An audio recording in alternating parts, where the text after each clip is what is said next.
back, everybody. It's another edition of the Appalachian Brewing Company podcast this week, and it's your host, Mike Parker here, and excited because, well, there's been so much going on. I think it's the transition from summer to fall that kind of grabs us all, and boy, all of a sudden we're just being pulled in all sorts of different directions. School started again, believe it or not, at least a couple of days a week for the kids. People are sort of getting back to work. Sports are somewhat happening. But, we're all starting from scratch in a lot of places, whether you're working from home or, trying on some new hobby here as we get into fall. But we're talking to one of the newer faces of Appalachian Brewing Company this week on the podcast. And it is the Brewmaster, Bruce Tanner. What's going on, Bruce? Joining me via Zoom today. Hi, Mike. How are you? Busy, man, right? You're a name in the brew business. You've been around Central PA and beyond with some other breweries, and you landed with ABC. As I check you out here on the video screen here in Zoom, you got the Appalachian Brewing Company logo representing there on the hat. So tell us a little bit about yourself. For those who don't know Bruce Tanner yet, where'd you grow up? How'd you end up here? I grew up outside of Baltimore, northwest of Baltimore, in the suburbs, and ended up going to a community college for a few years, and then moving out west. And that's where I finished college and really got heavily into brewing there, kind of as a hobby. And then you fast forward many years later, as I kind of traveled around the country, working at different places and brewing beer at different spots, eventually landed back in Pennsylvania, near where I grew up. It was originally a job with Trogs Brewing Company maybe 12 years ago or so that brought me to Pennsylvania. So that's how I kind of got back in this general area, and then started making beer around here, for a few different places. All right, so you end up around this area, the Appalachian name, something that you're familiar with. Tell us, what it's like now to be sort of taking the reins there in the brew house to make things happen on a daily basis. It's great. I mean, it's challenging, which is good in a lot of ways. One of the things I like about the Appalachian role is the history that Appalachian Brewing Company has, and being really the first true craft brewery in this area. A name that I knew when I was younger and just kind of getting into beer, and a place that I would visit for not only beers and dinner, but also live music. And, it was a big part of my life just as a hobby. And then you fast forward to a certain point, and you're running the show and making the beer for the company. So sort of full circle, at least with my history in ABC, because it was something I've known about for a long time, and spent lots of time here, and then, eventually get the role as brewmaster. So it was sort of has been a circle with ABC and myself. All right, well, you talk about the history. I mean, I just like you, I'm somebody who's been popping in and out of there for the better part of the 20 years that it's been in operation. And I'm going to open up one of the classics. I have a ice cold mountain lager in my hand right now. I don't know if you're partaking, or as we speak, it's about 4 o'clock in the afternoon, and I assume you've been working since it's early in the day. But if you're not drinking one with me, what have you been working on today? And as far as offerings, and is it some of the classic flagships, or is there anything that we're working on for fall as well? Yeah, I mean, well, both. Yeah, so still working on all the flagship beers. That not a whole lot has changed in that regard. So they're still flowing. We're still making those, but plenty of new stuff on the horizon. There's a new hop offering rendition of that beer, which is like a session IPA. So that's going to be out soon. That's really close to finished. Oktoberfest, the Capona Fest Lager, is going to be coming out soon. This Saturday, I believe, that's being released. There's like a kind of a revamped Peregrine Pilsner, which is just recently hit draft lines. Of course, we've got the sour beer program, which has been doing pretty well for us, and that continues to kind of grow and be part of what we're doing here. And Yeah, all kinds of stuff, really, all kinds of stuff. All right, so let's talk about. First of all, we'll ask a couple of things. I mean, do you have a signature style as far as beer goes? I think you mentioned, that you've got some sour things going on now, but sours for a lot of people haven't been a part of the repertoire for a while. Is there something that you sort of go back to from the beginning of your brewing career that is sort of a specialty, and now do you have something that you're gravitating more towards, and is being diverse something that's important to you? So diversity is really everything as far as I see the brewing world. So there's obviously certain things that I particularly like that I would tend to drink, or beer styles that are kind of my favorite, but that doesn't necessarily dictate a whole lot of my job. I'm more akin to producing what the general masses are going to want to drink. I mean, I've got my own things, but I'm really just one customer. So I like to try to be able to provide for as many people as possible, and hit as many bases, at one time with producing multiple different beers. So I tend to gravitate towards very classic German style beers. I have a decent German background and training. So I've always kind of been into those beers, just for the classicism and the history, and just the perfection that you see in some of these really truly classic styles that have existed for such a long time. But as far as like what I try to produce, it's kind of sort of looking at trends to see what is popular in general, just in craft brewing, on a kind of a blanket snapshot, and then just trying to do what I can to provide that for this company and for the people that are drinking our beer. All right, perfect. Perfect setup. Because so as I mentioned, I've got it poured now. I've got the mountain lager in a pint glass, from the bottle to the pint glass. I'm gonna take my sip here. As I'm sipping this beer, in your mind, tell me what am I tasting? What's hitting the palate? What's going through my mind here with this cold mountain lager as I drink right now? What should be going through your mind, what I hope's going through your mind, is definitely clean, definitely crisp, slight malt sweetness as it finishes, very low bitterness, decent level of carbonation, so like a not quite effervescence, but a nice bubbly type of feeling across the palate, and just very, very easy drinking beer. That style is all about that, all about the ease of everything. It's not an intimidating beer style. Dry, slightly dry, slightly sweet. It's a great middle of the road type of lager, and it's been very successful for Appalachian Brewing Company. So while it seems simple on the palate and how it presents itself, it's an important beer to what we do here. We sell a lot of it, we make a lot of it, and we put a lot of focus in making the beer that easy and that clean every time we make it. All right, well, hey, we got a brief introduction here. I think it's a perfect time just to take a quick break. We are talking with Bruce Tanner. He is a relatively new brewmaster at Appalachian Brewing Company. You're on the Appalachian Brewing Company podcast, and we'll be right back. All right, as we take a break here on the ABC podcast, we bring in the OB, the original brewmaster, Artie Tafoya. Hey, Artie, what's going on at Appalachian that people need to be knowing about this fall? Hey, Mike, got all sorts of great beers coming out for the fall. It's a great time of year here to get in. It's, things are a little bit slower downtown, but you can also always get down here and enjoy a brew and something good to eat. But, we have all sorts of stuff going on. We have our classic Oktoberfest. We've changed it up a little bit, not a full Oktoberfest menu, but we do have quite a few items on our menu that we replaced out. We still have to be a little bit limited to some of the stuff we're doing, but Mike, it's going to be great beer, and you love the Jaeger Schnitzel. Oh yeah, I do. I love anything that's tough to pronounce, but easy to chew. You know what I'm saying? That's right. All right, you want to check out Oktoberfest at Appalachian Brewing Company? Look for the latest. Check them out on Facebook or on the website, abcbrew.com.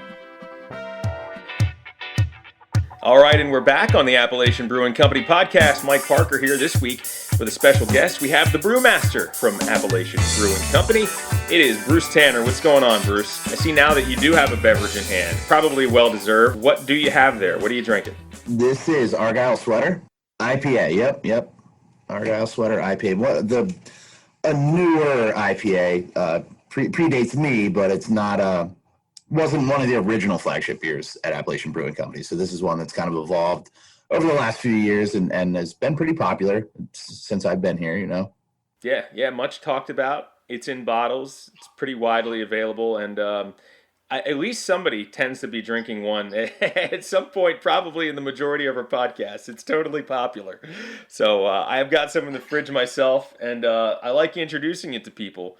And I like to call it, it's actually, I refer to it to, some of my friends call it the Christmas beer, and I don't know, because we do a beer exchange at one of my employers, and so I brought along, I put the case of Argyle Sweater in this year, and everybody thought that it was cool, and they thought at first, oh, it's like an ugly Christmas sweater, but it's actually, it's more than that. So they were introduced to it around the holidays, and now I've had a couple of people say, hey man, you gonna do that Christmas beer again? And it's not like a holiday style beer at all. It's just the imagery and the time of year that they were introduced. So it's kind of cool. I love the Argyle Sweater. Associating beer with the holidays isn't a bad thing. Whether it's accurate or not, that's okay. That's right. All right. So you've got the IPA, I got the lager, and we're talking beer. So let's talk a little bit about, I don't know, man. Does it go when you got about 17 years into this brewing industry? Have you always been a beer guy? So really, interestingly enough, in late high school, I don't want to incriminate myself here, but All right. a few buddies of mine that were my age, in like maybe 11th grade, they had some older brothers who had older friends that were in college, and they were starting to homebrew beer. And of course, we were at the age where you might take a little sip from your dad's beer or your uncle or whoever, and so we weren't unfamiliar with beer. We had beers before, but we started tasting some of our my friends' older brothers' beers that they were making, and it was like nothing I had ever had before. It was certainly not the Miller Lite that I was taking from my dad, and not these mass-produced things that most people were familiar with. So we started sampling some of these beers from them, and it was hoppy beers and European style things that we had no idea what they really were, but they were different. They were sweet, and they were spicy, and they were just all this myriad of different aromas and flavors that as your average American kid, you'd never tasted anything like that. You had your Budweiser and your Miller and your classic beers, and that's what beer was. And then we slowly got turned on to this other world, which this is what beer is like all around the world. We just lived in this kind of US bubble and weren't exposed to it. So getting into that, we both, a lot of us, it was like a group of 3 or 4 of us, we were all kind of talking to our parents respectively, like, hey, would it be a big deal if we just tried to do a little bit of something? Like, could we make beer? Like, we know we're not 21, but that we're taking beer out of your refrigerator anyway. Like, can we try this? Can we try to just have a little hobby? And our parents were super into it because it took over for us so rapidly that we became like basement bodies. We never really left our parents' basements because we were always just tinkering around with making stuff, making little batches of wine and making these weird beers, and that's really kind of what started it all. It was to me, it was fascinating. It turns out I knew nothing and was getting exposed to this gigantic world of things that's been happening literally for 1,000 years that I was like kind of just starting to learn about. So it was interesting to me because I knew that, from the tip of that iceberg, I could potentially learn about something for the rest of my life. And that's sort of what I'm doing. Even 17 years in, every day there's like a new facet that I had never thought about before, that I've never heard about before, maybe an issue that's never come up in my career before. So it's this constant learning process that literally never stops, never, ever stops. That's awesome. I mean, obviously we all have, some of us remember it. Some of us have an idea of around when we sort of sipped our first beer, and it typically is, hey, what's Dad got in the little fridge down in the garage or in the basement, and I think probably something like a Genesee can or something was probably my first taste of, beer around the same time that, you recall experimenting with a little something there just to figure out. I always wanted to know what that tasted like, Well, you see the older people in your family, everybody always seems to love it. So of course you're interested, like what's all the buzz about this? Is it really that good? Is it anything to be excited about? And for some people, yes, people like me, other people maybe no. Right. It actually isn't always good. I know a lot of times the first time you do taste something is not, you don't always fall in love with something the first time you taste it. And especially if you have a bad experience, whether it's food or anything, a fruit or a vegetable. I mean, my son, for instance, does not like peas out of a can, but if I give him peas out of the garden, it's a great experience. He doesn't mind eating peas, right? But if he's eating the better of the two options, so yes, that's not so bad. So I mean, you can relate that. The first time I was introduced to a American mass-produced beer that I thought I had something special on my hands was at my brother's bachelor party. Somebody had some St. Pauli girls with the foil label on them, and and it looked fancy and it looked German, and I said, This is better than what I had sampled previously. That was like my fancy beer if I had money, for a long time. But anyway, that's cool. I love to hear that story. Now, something let's talk about. Fast forward, you're working around the brew house now, and you're juggling different batches, right? So, how much about beer and creating good beer is about timing and knowing what's going on, because you're not only dealing with ales, you're dealing with lagers. How much time management, really responsibility, does it take to run the shop at the size that you've got there at ABC? It's literally beyond a full-time job. And it's not just me. I don't want anyone who would listen to this podcast to think that, they have a new brewmaster, he does everything, and he's the whole company. Yeah. I have been tasked with managing the brewing department, with development of things with the brewing department, new things, maybe revamping something older to revitalize or just maybe to freshen up. But it takes more than just myself. So I want to say that right away. We've got a lead brewer, Cliff Plank, who's been doing a great job with wort production, helping to keep the tanks full. We also have Rod Hunsinger, who's been here for a few years now. He's been integral in some of our specialty beer brewing, some of our sour beer production, as well as tasting and blending. He's a very good taster with a very accurate palate and does a great job with some of our flavor and fruit additions. And we have other locations as well. So this job in particular is interesting for me because everywhere else I've ever worked, even if it was a gigantic brewery or a tiny little bucket in the corner of a basement, it's always just been a company, one spot. This is what we do, and that's that. With Appellation Brewing, it's a little bit different because we have other locations as well. So timing it's all about timing. It is all about timing.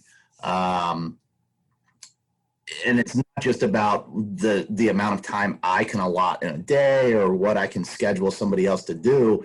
You're at the mercy of pure biology. So sometimes you might be ready to do something because, we've got a light day today. Why don't we fill this tank? Well, we can't because the tank before that's not quite ready. The yeast isn't ready, or it could be a myriad of different things. But so it's like, as the brewmaster, you're trying to schedule things and create time for all of these things, but you're also at the mercy of a fungus called yeast, which sometimes has its own schedule and its own mind, and that dictates a lot of things as well. But it is very much an orchestra of personnel being in place and ingredients being ready and the tank that precedes it being ready to produce a second one, and it's a dance. It's a very delicate dance that changes every day. It changes every day, and you plan as much as you can for it, but every day you wake up and you get into the facility, there's always a little facet that you didn't quite think about, and that's the exciting part of the job. That's where a computer or a robot would never really replace this type of role. So I think maybe the word I was looking for earlier was probably discipline, and then probably with a big heaping side of flexibility is probably what it takes to do your job. Oh yeah, yeah, 100%. That's a great way to put it. We are talking to the Brewmaster at Appalachian Brewing Company, Bruce Tanner. And when we come back, a little bit more, we'll pull the curtain back. We'll learn a little bit more about the man. Does he have any interests besides beer? So we'll be right back on the Appalachian Brewing Company podcast. As we take another break here on the podcast, we once again bring in Artie Tafoya, the original Brewmaster. Artie, what's going on? Hey, Mike. So Bruce has been fun to talk to. We're going to chat him up here again in a minute. But I wanted to ask you really quick, down in Gettysburg, you guys have that sour brewery going. Give us an update on that and what we can expect to see out of the sour brewery from ABC. Yeah, amazingly, Mike, Bruce and the guys all worked together, and we turned the Gettysburg Brewery into a sour brewery, and they're down there making sure we get sours popped out of that brewery, at least once or twice a month. Right now, we've got a palm lemonade in. They just made a Goza that was great. And coming up in October, you should see the return of the Mangalorean, which is the mango-based sour, and also our orange creamsicle, which is the just a wonderful taste, just like you're taking on the old classic popsicle there, the orange creamsicle. So pretty excited about both of those sours coming out here in October. You'll have one or two sours on tap at all times. Really excited to be able to do that and give our customers just another choice. All right, thanks, Artie.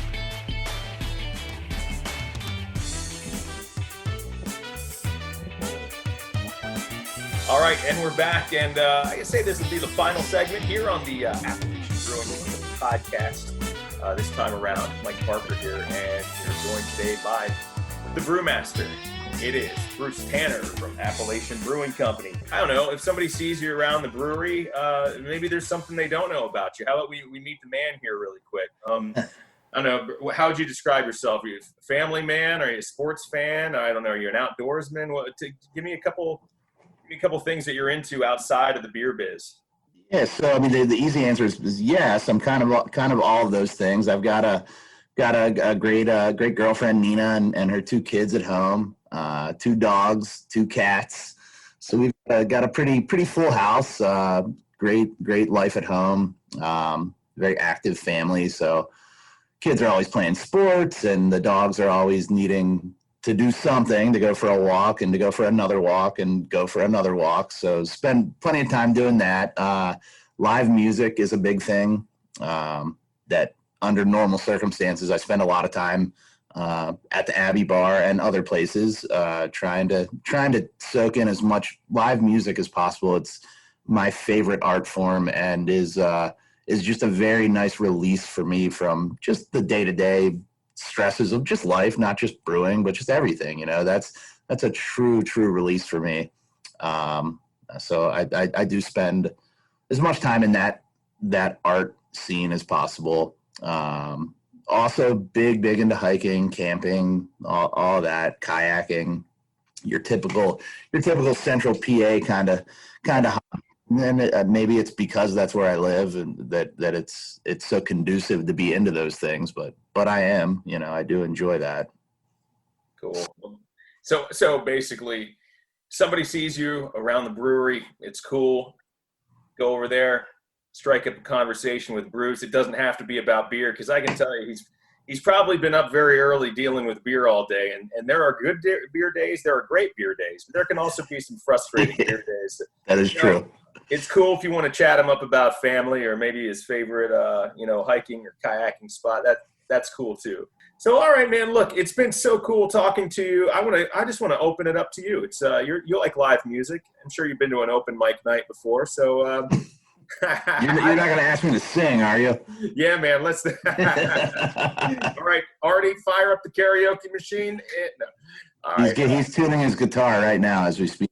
No, I want to give the floor to you.